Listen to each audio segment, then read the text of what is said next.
वाली हूँ class first year की। आपको हर एक चैप्टर में आप लोगों को पढ़ा दूंगी, जितने भी बायोलॉजी के चैप्टर हैं, और डिटेल वाइज पढ़ाऊंगी। और इसमें कोई भी आप चैप्टर का एंड में जब आप लोगों को करवाऊंगी तो इम्पोर्टेंट क्वेश्चन दूंगी, और एमडी गेट में जो एमसीक्यूज आने हैं उसकी भी तैयारी में लास्ट वाली वीडियो में करवाऊंगी। जैसे कि फर्स्ट चैप्टर खत्म होगा, उसकी लास्ट में आपको क्वेश्चन की तैयारी करवाऊंगी, एमसीक्यूज करवाऊंगी और मोस्ट इंपोर्टेंट थिंकिंग बताऊंगी एमडी गेट टेस्ट के लिए। और इस तरीके से अगर आप कर लेते हैं तो एमडी गेट आपका क्लियर मैं करवाऊंगी। सो बायोलॉजी में आप इंशाल्लाह टॉप करेंगे अगर आप इस चीजों को पढ़ लेते हैं, जो कि मैं आप लोगों को टॉपिक्स को स्टडी करवाऊंगी। सो आपने मेरे टॉपिक को बिल्कुल दिल जान लगाकर पढ़ना है। बायोलॉजी को ऐसे समझे जैसे कि हम लाइफ की थिंकिंग करें कि भाई अल्लाह ताला ने क्या क्या चीजें बनाई है, उसका मुजाहरा करें हम। अगर आप इस चीज को समझ के बायोलॉजी की स्टडी करते हैं ना, भाई एमजी गेट में स्टूडेंट्स होता क्या है, माय स्टूडेंट सिर्फ बायोलॉजी में ज्यादातर फोकस किया जाता है। फिजिक्स भी होती है, केमिस्ट्री भी होती है। हम केमिस्ट्री भी आपको पढ़ा रहे हैं, फर्स्ट ईयर की पहला लेक्चर अपलोड हो चुका है, वो भी आप लोगों ने देख लिया है। केमिस्ट्री और बायोलॉजी इस चैनल पर आपको मिलता रहेगा, अच्छे तरीके से पढ़ सकते हैं एज कम्पेयर टू आप हमारी फिजिक्स, जो कि मैंने मैट्रिक की भी क्लियर करवाई है। फर्स्ट ईयर की आप ऑन शॉट की वीडियो में फिजिक्स भी कंप्लीट करवा चुकी हूँ। सो इस तरीके से सोचा कि स्टूडेंट को बायोलॉजी भी स्टार्ट करवा दूँ। सो बिना टाइम को वेस्ट किए बगैर वीडियो को स्टार्ट करेंगे। माय नेम इज दुआ ज़हरा। जिस चैनल पे आप वीडियो देख रहे हो उसका नाम है टीच दुआ। इसको सब्सक्राइब लाइक लाजमी कर देना है। So let's get started. तो हम आज इंट्रोडक्शन करने वाले हैं। हम आज क्या करने वाले हैं? इंट्रोडक्शन करने वाले हैं।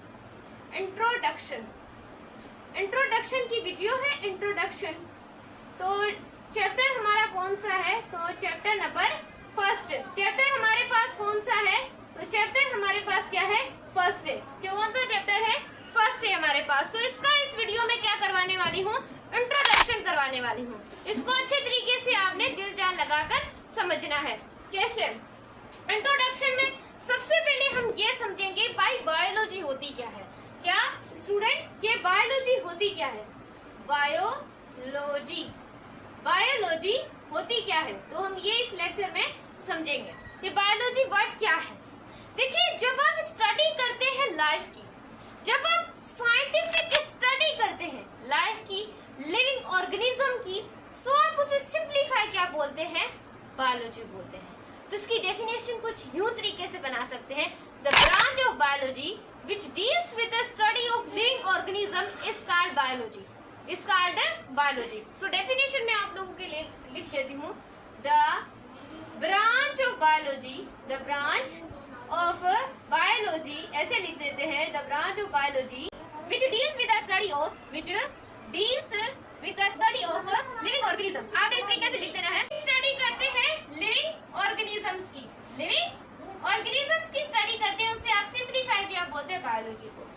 Clear my student? बायोलॉजी हम इसे बोलते हैं और कुछ भी नहीं है बायोलॉजी। अब फॉर एग्जांपल हमने तो पढ़ा है कि हम स्टडी करते हैं लाइफ की, लेकिन ऑर्गेनिज्म तो हमारे पास दो तरह के होते हैं, एक लिविंग थिंग्स होती है और दूसरा नॉन लिविंग थिंग्स ऑर्गेनिज्म होते हैं। क्या दोनों की स्टडी हम बायोलॉजी में करते हैं? तो क्या कहेंगे आप? यस। क्यों यस? मैम लिविंग थिंग्स की पढ़े थे, मैम नॉन लिविंग थिंग्स कैसे आ गया? क्योंकि आपने क्लास 10th में भी पढ़ा है कि हमारा इंटरेक्शन वाटर के साथ भी है, हमारा इंटरेक्शन एयर के साथ भी है। कैसे? मैम जरा हमें डिफाइन करके बताएं। कैसे?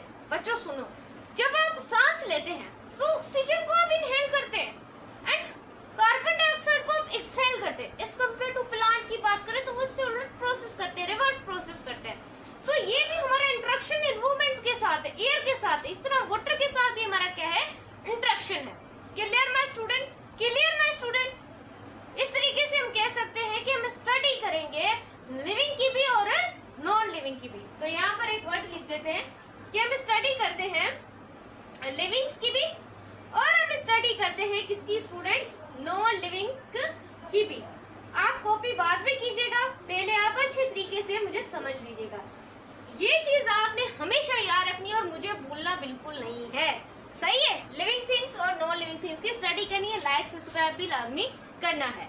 ऐसे ही अगर आप देखें कि मैम कि आपने पढ़ाया कि हम लाइफ की स्टडी करें, लेकिन मैम लाइफ होती क्या है? मैम लाइफ होती क्या है? So life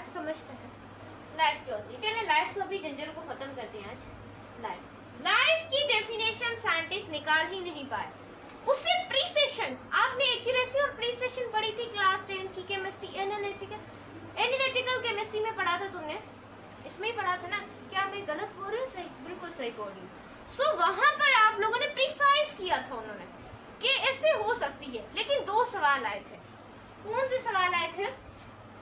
what is the meaning of biology, what is the meaning of biology, कि बायोलॉजी की मीनिंग क्या है। दूसरा सवाल आया था why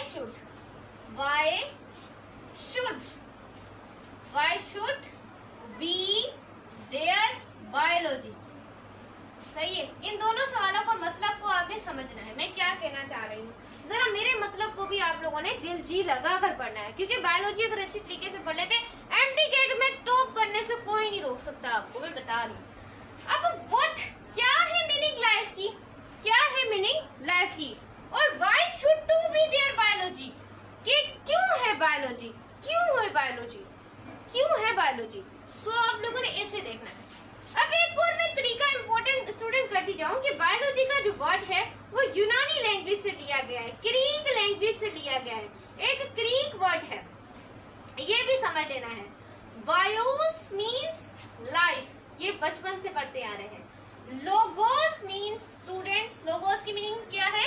reasoning, thinking, thinking and reasoning, thinking and reasoning. Clear my student? I hope your concept is crystal clear, जिसमें हम लाइफ और जिंदगी के ऊपर क्या सोच रहे हैं, क्या चीज, क्या वजह तलाश कर रहे हैं।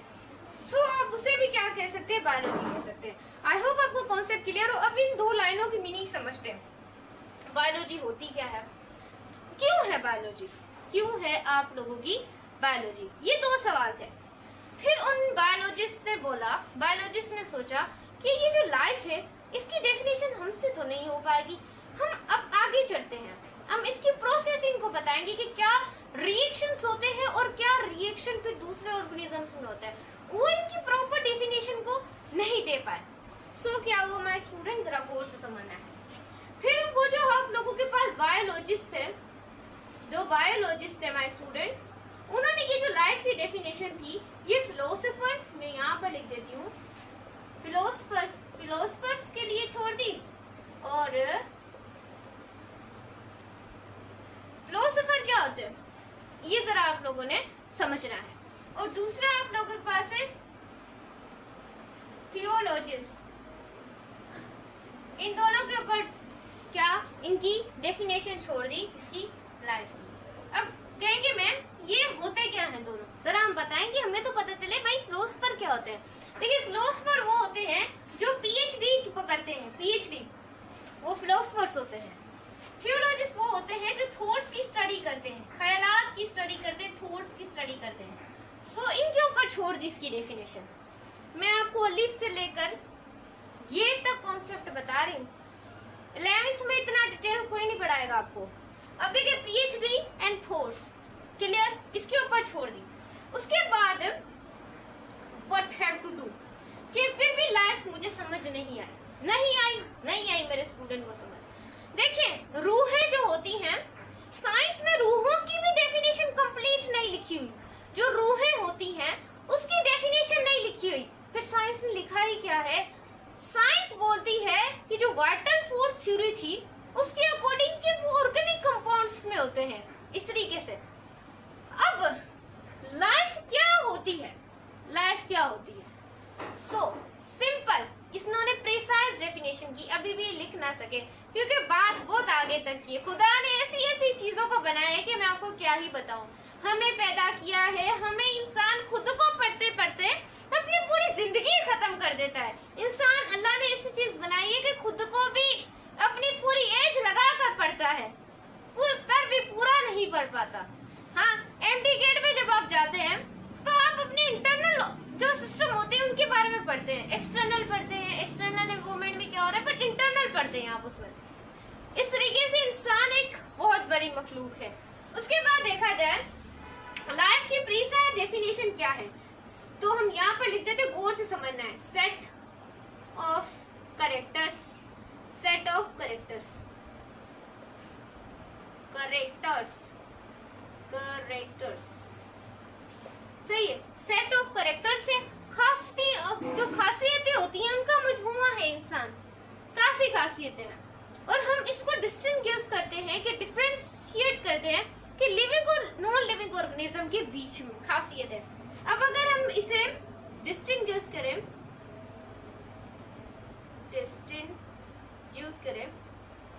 सो living between living and non living organism. Clear, clear my student. So ये इसकी क्या होगी, लाइफ की डेफिनेशन। देखिए मैंने आपको बहुत क्लियर करवाने की कोशिश की है, आई थिंक आपको क्लियर हो, सही है, आई थिंक क्लियर होगा। अब देखिए लाइफ खत्म हुई, बात हमने सीखा कि क्या क्या था लाइफ। अब इसके हम कैरेक्टर्स को थोड़ा सा पढ़ लेते हैं कि भाई कैरेक्टर क्या है, हम किससे मिलकर बने हुए, सेल से मिलकर बने हुए। किसने नहीं बोला भाई हम सेल से मेड अप ऑफ सेल, तो सबसे पहला कैरेक्टर है सेल। सेल हम किसके बने हुए हैं, मेड अप ऑफ सेल, हम सेल के बने हुए। क्या मैं झूठ बोल रही हूँ, बिल्कुल सच बोल रही हूँ। झूठ बोलने की चीज ही क्या है। फिर सेल जब मिलते हैं तो टिश्यू बनता है, टिश्यू जब होता है तो ऑर्गन बनता है, ऑर्गन ऑर्गन सिस्टम, ऐसे प्रोसेस चलता जाता है। सो में से ये कह सकते हैं कि जो लाइफ है वो एक कॉम्प्लेक्स है। लाइफ क्या है, एक कॉम्प्लेक्स मतलब कि ऐसे भी कह सकते हैं कि आप कॉम्प्लेक्स भी सिंप्लीफाई कह सकते हैं। उसके बाद हम ये कह सकते हैं कॉम्प्लेक्स ऑर्गेनिज्म है, दूसरा प्रोसेस ये है। उसके बाद तीसरा क्या हो सकता है, अब आपने पढ़ा था एक सेल होता है, एक सेल के अंदर उसका न्यूक्लियस होता है, सेल के अंदर न्यूक्लियस होता है। उस न्यूक्लियस के अंदर क्या होते हैं, क्रोमोसोम्स होते हैं। क्या होते हैं, क्रोमोसोम्स होते हैं, क्रोमोसोम्स होते हैं। फिर जो हमारे पास ये क्रोमोसोम्स हुए, क्रोमोसोम्स, अब आती है जीन की बात। जीन क्या होती है, द पार्ट ऑफ डीएनए, आगे पढ़ेंगे इसे आप क्या बोलते हैं, जीन कहते हैं। प्रोसेस जरा समझे, ये आप आगे पढ़ेंगे अभी क्लास फर्स्ट ईयर में, लेकिन नॉलेज आपको होनी चाहिए। आगे हम पता नहीं क्या क्या पढ़ने वाले हैं स्टूडेंट, ये तो अभी शुरुआत है, जैसे कहते हैं अभी तो पार्टी शुरू हुई है, ऐसे ही है। उसके बाद तीसरा प्रोसेस है जेनेटिक मटेरियल, जेनेटिक मटेरियल, इसको आपने कॉपी भी अभी कर लेना है, भले करते जाएं। जेनेटिक मटेरियल सेल के अंदर हमारा जो खानदानी होता है, मादा, खानदानी क्या होता है, मादा होता है। वो कैसे होता है, कैसे होता है आपको पता है, जब स्पर्म मिलेगा और एक ओवम मिलेगा, एग मिलेगा, जब वो आपस में मिलेंगे तो क्या बनेगा, जाइगोट बनेगा। जाइगोट जब आगे डिफरेंशिएट होगा तो क्या बनेगा भाई, एम्ब्रियो, स्टूडेंट मैम एम्ब्रियो बनेगा, सही है। फिर एम्ब्रियो फिर आगे डिवाइड होगा, सो सिस्ट बनेगा। इस तरीके से फिर वो किस में कन्वर्ट हो जाएगा, बेबी में। क्या, बेबी में, बच्चा पैदा हो गया। ऐसे ही करके आप लोगों बायोलॉजी में पढ़ते हैं, मैंने बहुत प्रोसेस आपको बता दिए। जेनेटिक मटेरियल एक नस्ल से दूसरी नस्ल तक क्या होता है, आगे A1 generation to another generation. अब अगर देखा जाए चौथा पार्ट, मैम चौथा पार्ट क्या होने वाला है हमारा, कुछ मुश्किल तो नहीं है। अब देखो तुम छोटे से बच्चे थे, तुम्हारे पेरेंट्स डॉक्टर के पास गए, जब तुम पैदा हुए तुम्हें घर लेके आए, छोटे से बच्चे तुम्हें उठा कर लेके आए। फिर तुम जैसे जैसे बड़े होते गए तो अभी तुमने ग्रोथ भी तो करनी है, बड़े भी तो होना है। सो ये चौथा पार्ट होगा ग्रो ऑफ लिविंग ऑर्गेनिज्म। अब बच्चे को बोले बच्चा तो बड़ा मत होना, लेकिन उसने तो बड़ा होना है। उसके बाद हमारे पास है पांचवी चीज क्या होने वाली है, पांचवी चीज क्या होने वाली है, रिप्रोड्यूस क्या होता है, क्या होता है भाई, पढ़ा तो था रिप्रोडक्शन, पूरा चैप्टर 5 पढ़ा था क्लास मैट्रिक में। ऑफस्प्रिंग के जरिए अपने बच्चों को पैदा करना। अब जो है अगर कोई भी है मसलन के खानदान, वो नहीं चाहेगा कि हमारी नस्ल आगे ना बढ़े, तो वो क्या करेगा, एक जैसे कि मतलब कि प्रोसेस होता है, जैसे कि एक मेल होती है और एक वुमेन होता है, इस तरीके से उनकी मैरिज करवाई जाए, इस तरीके से वो अपनी नस्ल को आगे बढ़ाते हैं। सो ये आपको पता है कि क्या करते हैं, रिप्रोडक्शन करते हैं। क्या, अपने ऑफस्प्रिंग बच्चों को पैदा करना, बच्चों को पैदा करना। तो ये क्या होता है, रिप्रोड्यूस चूज करना। ये प्रोसेस आई होप आपको समझ आया हो। मोस्ट इम्पोर्टेंट प्रोसेस है कि किस तरीके से आप रिप्रोडक्शन करते हैं, कैसे वो ग्रोथ होती है, कैसे जेनेटिक मटेरियल होता है, और नीड एनर्जी। अब नीड एनर्जी, सो ये भी आप लोगों के पास आ जाता है। आगे आगे हम बहुत कुछ पढ़ेंगे। ये तो था आप लोगों का सिंपल इंट्रोडक्शन ना, आपको कुछ मैंने छोड़ा इस इंट्रोडक्शन में, अलिफ से लेकर ये तक आपको नॉलेज दी है। ऐसा इंट्रोडक्शन पूरे यूट्यूब पर आपको कहीं नहीं मिलने वाला। तो वीडियो को लाइक, चैनल को सब्सक्राइब करना है और आगे तक अपने फ्रेंड को भी शेयर करनी है वीडियो, ताकि वो भी जो ट्यूशंस नहीं लेते वो यहाँ से ट्यूशन अच्छे तरीके से ले सके। सो मिलते हैं नेक्स्ट वीडियो में, तब तक के लिए